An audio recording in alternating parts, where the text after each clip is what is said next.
Una mañana como cualquier otra, Tabitha Todders salió de su casa rumbo a la parada de autobús. Pero algo pasó en el camino y la niña jamás llegó a su destino. Desde ese día, sus familiares han hecho hasta lo impensable por saber cuál fue su destino. Te invitamos a ver hasta el final este caso, en el que, además, algunas desafortunadas decisiones de las autoridades causaron mayor dolor a unos angustiados padres que, aún así, jamás perdieron la esperanza.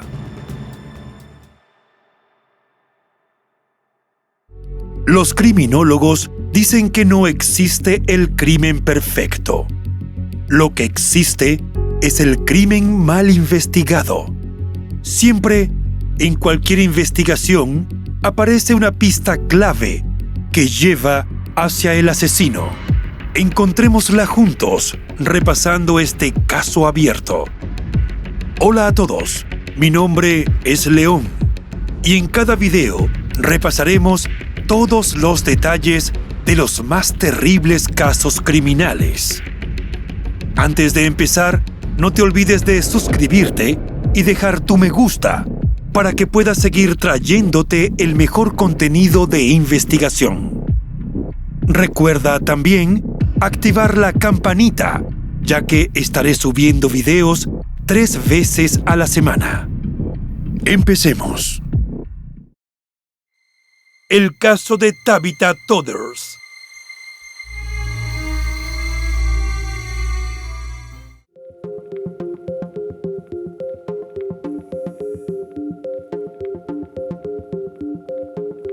Tabitha Danielle Todders nació el 15 de febrero de 1990 en el estado estadounidense de Tennessee, donde vivía con sus padres, Bo y Debra Todders. Los esposos tenían 2 hijos mayores, Kevin y Jamie, que estaban felices con la llegada de su hermana. La familia decía que ella era la bebé, así que la mimaban. Tabitha era la animadora del clan. Le encantaba contar chistes y cantar en cualquier lugar, ya fuese en el coro de su iglesia o mientras viajaban en el auto. Para 2003, la adolescente cursaba 7º grado y estaba empezando a destacar en la escuela gracias a sus excelentes calificaciones, lo que le hacía sentir muy orgullosa. Su maestra de entonces la describió como una niña amable y estudiosa, que se desempeñaba especialmente muy bien en la clase de lengua y literatura. El domingo 27 de abril de ese año, Tabitha ganó $20 por memorizar los 10 mandamientos en la iglesia. Estaba radiante con su enseñanza y se lo hizo saber a todo el mundo. Y es que, a decir su madre, de quien la niña era inseparable, ella no se comportaba como una chica normal de 13 años, pues aunque esa era su edad, a veces actuaba como si tuviera 8. Simplemente prefería estar en casa con Debra que hacer cualquier otra cosa. En cuanto a los chicos, a diferencia de muchas adolescentes, ella todavía no estaba interesada, y siendo así, no había tenido el primer novio. Cuando sus amigas más cercanas pasaban la noche con ella, escuchaban música, jugaban videojuegos y se quedaban hasta tarde charlando. 2 días después de ganarse el premio en la iglesia, el martes 29 de abril de 2003, Debra se despertó a las 6 de la mañana y encontró a Tabitha durmiendo profundamente a los pies de su cama, como solía hacer. Aunque tenía su propio dormitorio, a veces en mitad de la noche se escabullía hasta el de sus padres y se acurrucaba junto a un montón de almohadas y muchas mantas en el suelo.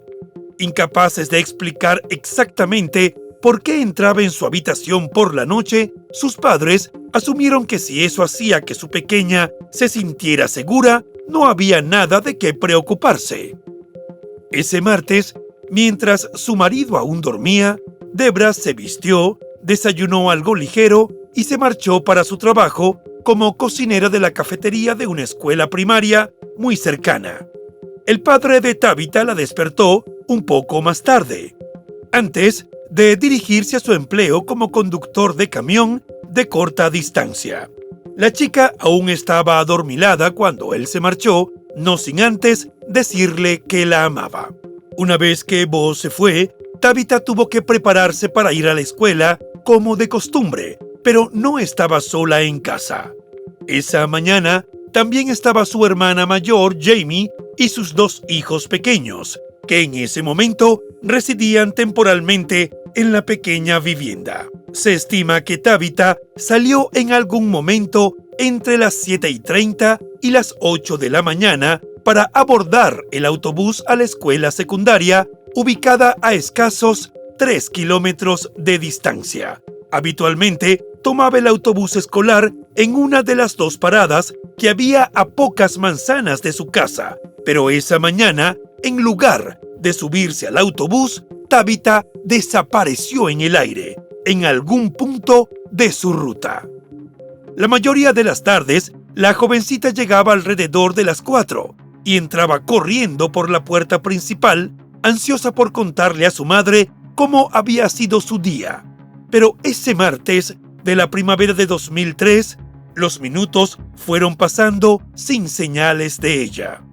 Suponiendo que el autobús tenía algún retraso o que tal vez su hija se había distraído en su camino, Debra caminó las 3 cuadras hasta la parada del autobús, pero la zona estaba desierta.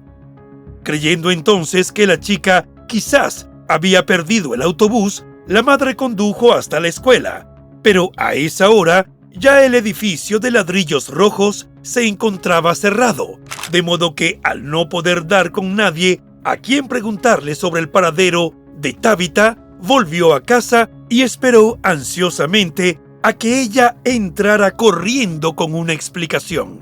A las 5 de la tarde, cuando Bo llegó de su jornada, Tabitha seguía sin aparecer.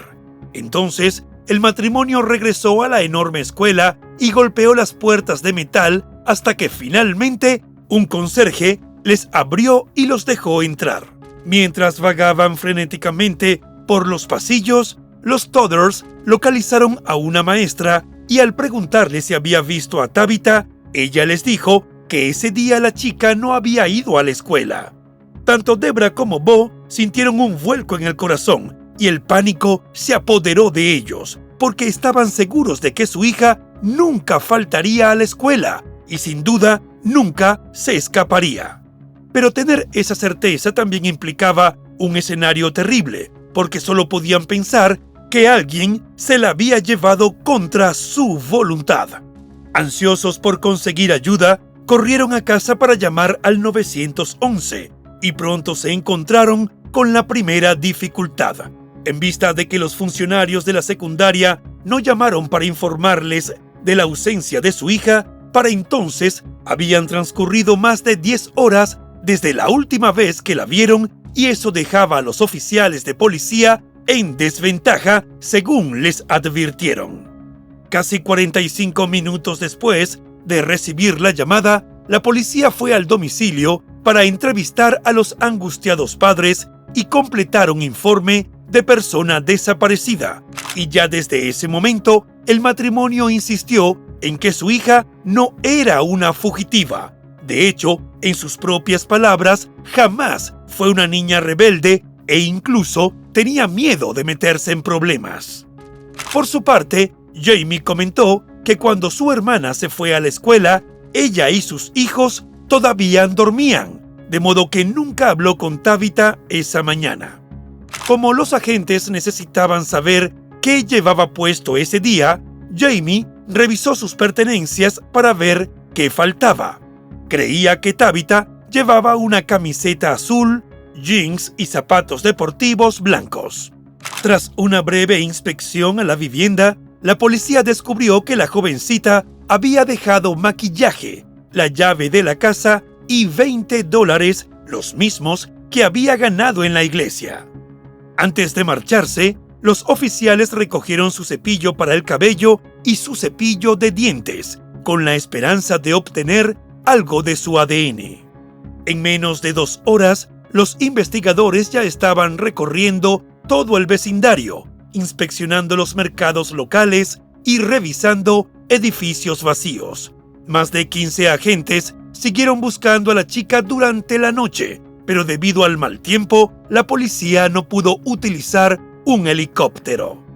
El departamento informó a los medios a tiempo para que la desaparición pudiera ser anunciada en las noticias de las 10 de la noche, a fin de solicitar al público que se pusiera en contacto si poseía cualquier información.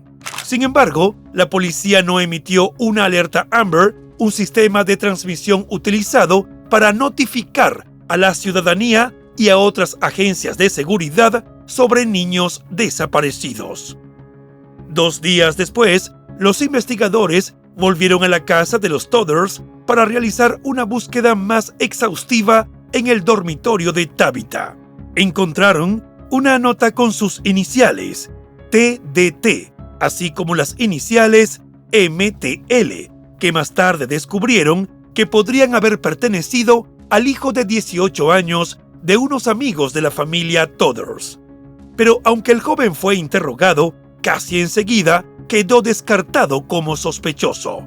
Muy poco después, un vecino dijo que la vio dirigirse a la escuela y casi al mismo tiempo surgió otro testigo ocular, aunque algo inusual, un niño del vecindario que dijo que la vio subirse a un auto rojo a unos 30 o 40 metros de donde fue vista por última vez.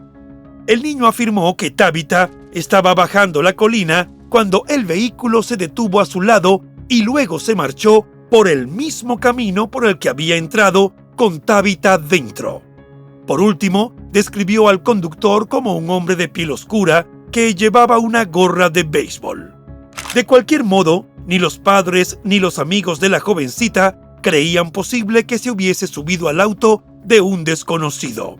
Por lo demás, a todos les resultaba muy improbable que alguien hubiera intentado llevarse a una niña en contra de su voluntad una mañana de un día laborable.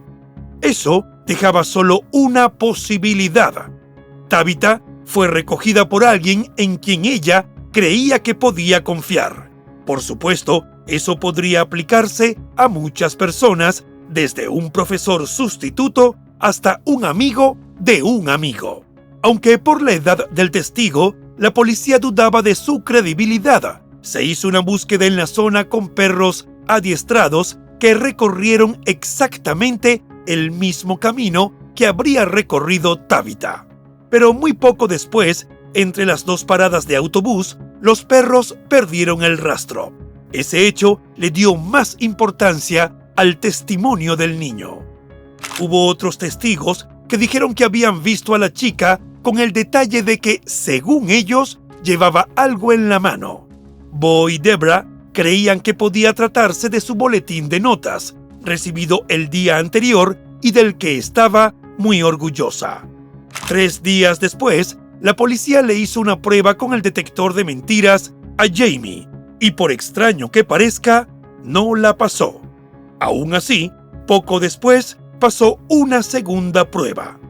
En principio, Jamie entendió la insistencia de la policía, dado que era la única adulta que estaba en casa cuando su hermana se fue.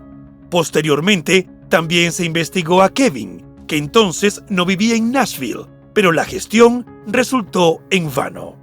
Lo cierto fue que con el paso de los días, la población se convenció de que, al no emitir una alerta Amber y aferrarse inexplicablemente a la idea de que Tabitha podría haberse escapado, el departamento de policía perdió un tiempo precioso en las primeras etapas del caso.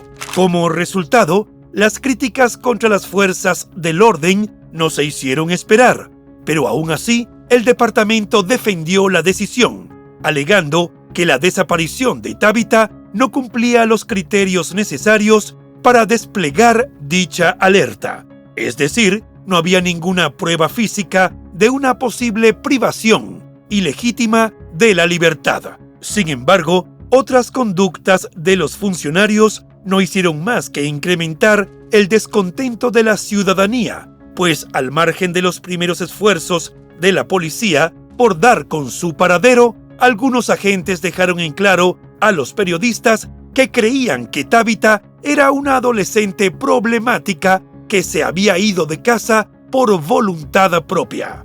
Mientras tanto, sus seres queridos hicieron su propia búsqueda desesperada ante la falta de respuestas oficiales.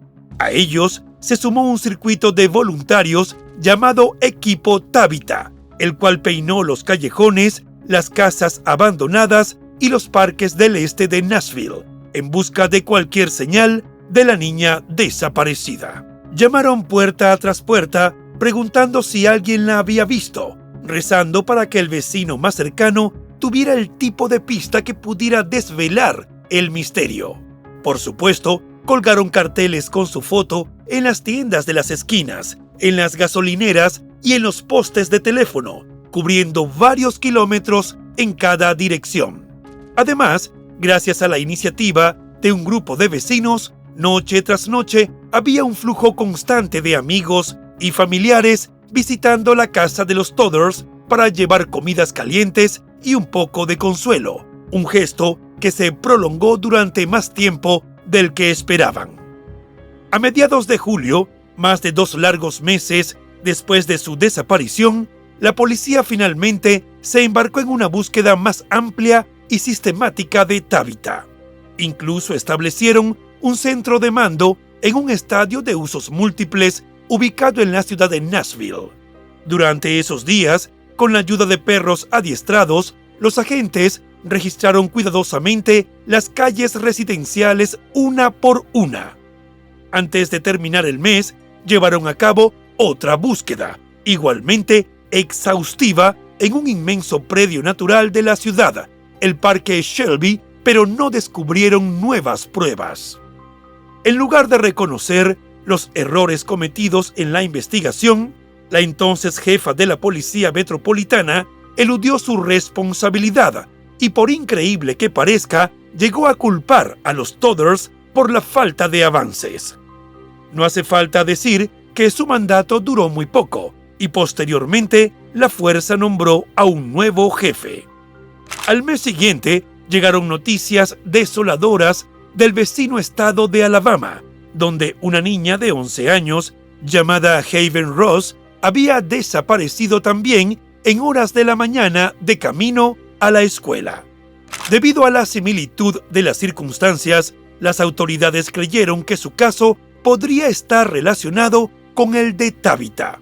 Pero desafortunadamente, al final, los restos de Haven fueron hallados en su estado natal, diluyendo la posible conexión entre ambos casos. Entretanto, se cumplieron 6 meses con la dolorosa ausencia de la adolescente en la casa de los Todders.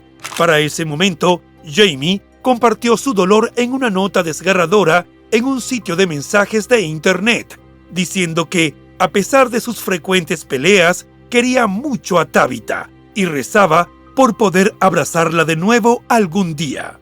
Los meses siguientes transcurrieron sin novedades de ningún tipo, aunque no estuvieron exentos de innumerables pistas falsas. Luego, al acercarse el segundo aniversario de la desaparición de la joven, los detectives de la Policía Metropolitana decidieron centrar su atención en la hermana mayor, cuya nota parecía tan real y sentida. Según admitió ella misma a la prensa, por ese entonces, a la fecha, había fallado en 3 de las 4 pruebas con el detector de mentiras. Aún así, Jamie lo atribuía a la presión ejercida por los detectives durante sus interrogatorios. Incluso reveló que un agente le dijo que, de no pasar la prueba, buscarían a sus hijos y todos verían en las noticias lo que hizo. Para ella era inconcebible que no vieran cuánto estaba sufriendo por la desaparición de su hermana menor. I would tell her that we look for her every day and that we've never given up on her coming back home. Aunque la prensa quiso entrevistar al respecto a la detective principal del caso, ella no devolvió las reiteradas llamadas. Lo único que trascendió fue que, según fuentes policiales, había algunos asuntos sin resolver con Jamie. Sin embargo, Bo y Deborah apoyaban firmemente a su hija.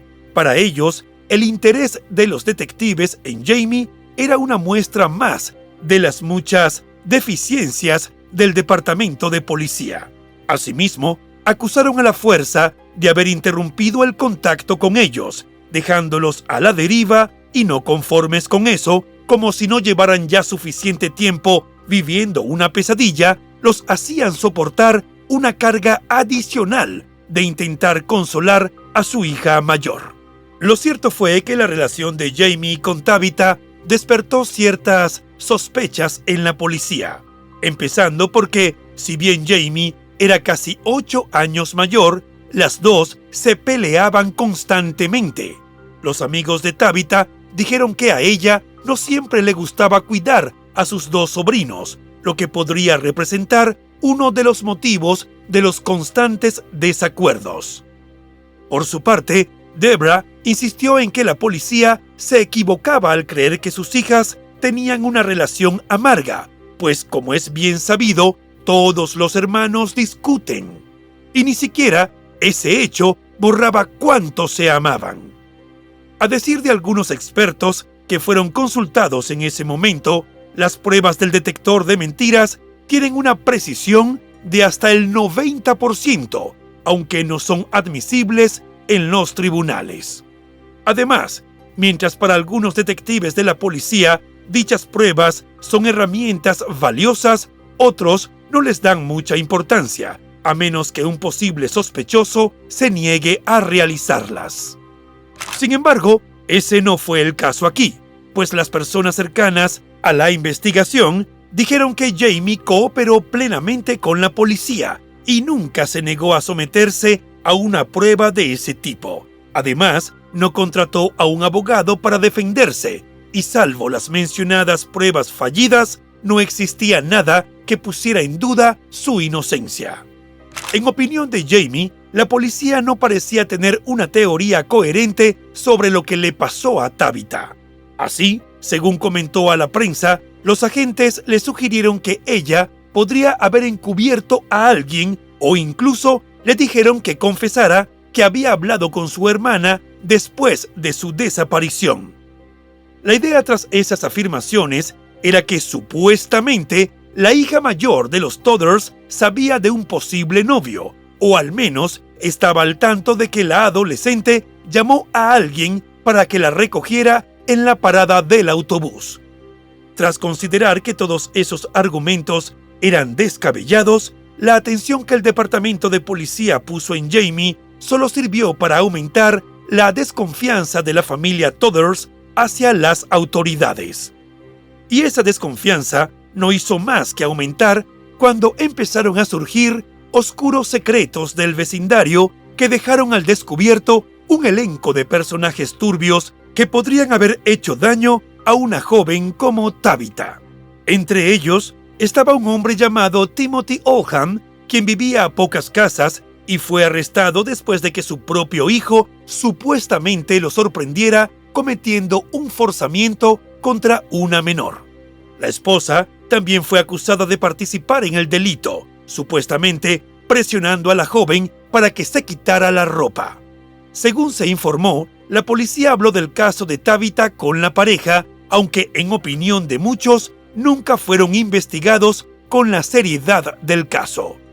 Otro personaje siniestro de la zona resultó ser Miller Earl Smith, un abusador convicto de 53 años que fue a la cárcel 2 meses después de la desaparición de Tabitha por agresión sexual contra una jovencita. La chica en cuestión vivía a solo 2 cuadras de la parada de autobús donde se perdió el rastro de la niña. Y eso no era todo, pues según una fuente, el hombre intentó atraer a chicas a su vehículo en una zona muy cercana a la casa de Tabitha. Sin embargo, tiempo después de su arresto, pudo saberse que los detectives no habían tenido tiempo de mostrar la foto policial del sujeto a los Todders para ver si les resultaba familiar. Mientras, las docenas de voluntarios que ayudaban a la familia a buscar a la niña terminaron por reducirse a solo un puñado de familiares y amigos cercanos que se negaban a perder la esperanza. Como era lógico, Bo y Debra se sentían profundamente frustrados, porque si bien habían cooperado con la policía cuando así lo requirieron y hasta se sometieron a pruebas de detector de mentiras, dejando de lado sus propias dudas sobre cómo se estaba manejando el caso, el correr de los meses y luego de los años parecían contradecir la supuesta buena voluntad de las autoridades. Muchos de los detectives en los que en algún momento llegaron a confiar habían renunciado y, para colmo, el matrimonio tenía la impresión de que a lo largo del proceso la comunicación del departamento con ellos había sido muy escasa. En ese sentido, afirmaron a los medios de comunicación locales que la policía parecía no poder darles ni siquiera una llamada informativa semanal. Bo puso como ejemplo que en cierta oportunidad él llamó al comando policial para preguntar sobre un cadáver descubierto en una ciudad vecina y le dijeron que le contestarían luego. La espera por esa respuesta se demoró casi una semana y al final resultó que se trataba de un cuerpo masculino. Los Todders también perdieron la fe en el nuevo jefe del departamento, quien a las pocas semanas de aceptar el trabajo pronunció un emotivo discurso en el que dijo que el caso de Tabitha sería su principal prioridad. Pero según los desesperados padres, en lo sucesivo no tuvieron noticias del funcionario. En cambio, lo que sí recibieron fue una avalancha de bromas telefónicas de muy mal gusto que generalmente seguían el mismo patrón. Quien llamaba fingía ser Tabitha y entre súplicas pedía que la fueran a buscar. Como resultado, Debra y Bo quitaron su teléfono fijo. A la vez, no pasaba ni un solo día en que no mencionaran el nombre de su hija. Debra confesó a un periodista que tenía su foto en una mesa justo al lado de donde solía sentarse y le hablaba a esa foto. En 2008, en ocasión del que habría sido el cumpleaños número 18 de Tabitha, la familia y los vecinos se reunieron no para celebrar, como bien aclararon ante los pocos reporteros que se acercaron. Al contrario, el evento, que incluyó una barbacoa, pretendía ser un recordatorio de que la jovencita seguía sin volver a casa. La presencia policial en tan emotivo día representó el compromiso permanente del departamento con la investigación, pero no borró los errores críticos del principio. 2 años más tarde, la Oficina Federal de Investigación, mejor conocida como FBI por sus siglas en inglés, ofreció una recompensa de $25,000 por pistas que condujeran a dar con el paradero de Tabitha. En un primer momento, la iniciativa entusiasmó al departamento de policía y también a los padres de la chica, que vieron en ello una oportunidad de avanzar en el caso. Desafortunadamente, no fue así, y durante un buen tiempo las cosas volvieron a enfriarse, hasta que en 2020 agentes del departamento, en conjunto con el FBI, llevaron a cabo una nueva búsqueda en una localidad de Tennessee. Según dijeron, la pista que los llevó a dicho terreno se sustentaba en información antigua y nueva. A través de un comunicado, la familia de Tabitha manifestó que, como siempre, se mantenían en oración a la espera de buenas noticias. Por desgracia, el operativo no arrojó avances en el caso. En la actualidad, además de las autoridades, la criminalista y escritora Judith Yates es la única que ha mantenido el seguimiento del caso de forma constante, por empatía con la familia. Aunque ha seguido muchas pistas para dar con la jovencita desaparecida, ha señalado que la cantidad de información contradictoria es lo que todavía, en 2024, impide su resolución. Si Tabitha todavía estuviera viva, tendría poco más de 30 años. Con base en ello, las autoridades crearon recientemente una fotografía con progresión de edad para mostrar cómo se vería. Además, a sus seres queridos les gustaría que se sepa que tiene una marca de nacimiento en el torso, a la altura del estómago, y una cicatriz en un dedo. Ni ellos ni la policía han perdido la esperanza de encontrarla. Debra y Bo siguen viviendo en la misma casa en cuya entrada cuelga un cartel con la foto de su amada hija.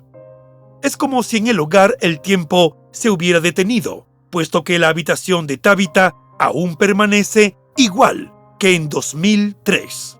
Para octubre de 2024, la recompensa del FBI se duplicó, siendo ahora de $50,000 por información que conduzca a la recuperación de Tabitha Todders y al procesamiento de las personas responsables de su desaparición.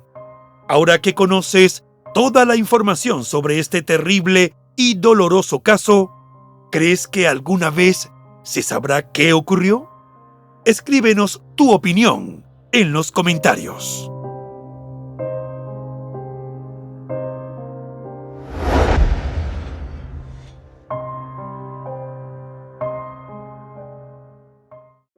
Y bueno, hasta aquí el caso de hoy. Como siempre, agradezco tu apoyo a mi trabajo. Si te suscribes, das un me gusta y compartes este video, me ayudarás a seguir creando contenido. Hasta pronto.